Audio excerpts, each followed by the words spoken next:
నీ పేరేం పేరు? ఈశ్వరయ్య. యా ఊరు మీది? ఈ మునలపాడు. నీకు చేయి అది ఎత్త లేకుండా ఇది సార్ ఎన్నాళ్ళ నుంచి ఎత్త లేకుండా అంటే నెల సార్ ఇది నెల అయింది. ఆ కాలు 3 ఏళ్ళ సార్. ఏ కాలు చూపించండి. భూకాలు 3 ఏళ్ళ నుంచి నీ కాలుకి ఏం ప్రాబ్లం ఉన్నది? అది ఏదో కింద పడి ఇప్పుడు వెళ్ళింది తగ్గిలేకపోతే హాస్పిటల్లో చూపించుకున్నావు? ఏడా హాస్పిటల్ చూపించుకున్నావు? రఘునాథుడి హాస్పిటల్లో చూసుకుంటాను. ఆ ఊరు పేరేం పేరు? నది కొట్టుకోరు. నంది కొట్టుకురు. ఇంకా ఒక్కసారి సార్ చూపించుకుని తగ్గిందా నీకు? తగ్గలేక తగ్గలే. మిగిలినప్పుడు తగ్గలే. చేసేది చేయి కూడా చూపించినావా? తెగి చూపించాలి. నీకు ఇప్పుడు ఎవరు చేయి ముఖం చూసింటే నీకు కాలు బాగా నొప్పి తగ్గి నడుస్తున్నావు, అవు సార్. చేయి బాగుంది. లేకుంటే నడచలేకుండా బండి ఎక్కి వచ్చినావు కదా, అవు ఎవరి ముఖం చేయి చూసినావు? నీ మొదలు చూసినా సార్. నా ముఖం చేయి చూసింటే తగ్గింది. కాలు నొప్పి తగ్గింది, చేయి కూడా పైకి ఎత్తున్నావు. ఎత్తు. ఎంతమంది ఎత్త లేకున్నట్టుగా నొప్పి బాగుండే. నొప్పిందా ఇప్పుడు? లేదు. పేరు చెప్పు. ఈశ్వరయ్య. ఊరు పేరేం పేరు? ఈశ్వరయ్య. మునలపాడు. వనమూలపాడు మండలం ఎక్కడ వస్తుంది? కైడాల.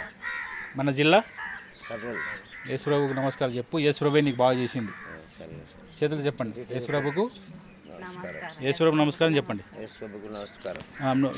మీరు చెప్పండి. నువ్వు ఎక్కించుకొస్తే నడచలేకున్నాడా?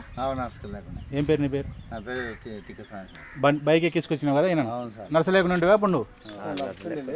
చిన్న నడుస్తున్నా. ఇప్పుడు ఒకసారి నడుస్తు నువ్వు ఒకసారి అటు ఆయనకి వెళ్ళిపో.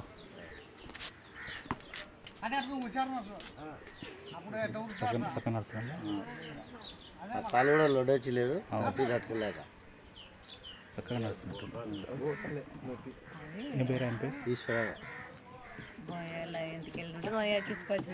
నాకు తెలిసి ఎవరైనా వస్తుంటారో ఇక్కడ అని.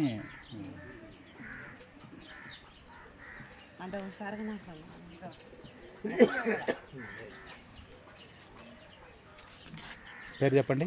ఈశ్వరయ్య. ఈశ్వరయ్య. వాటర్ తెచ్చుకోండి. ఓకే. నువ్వు తోలుకు వచ్చినందుకు నిన్ను దీవించినాడు యేసుప్రభు. మంచి సంతోషం. యేసుప్రభు నమస్కారం చెప్పండి. యేసుప్రభుకు నమస్కారం. ఓకే.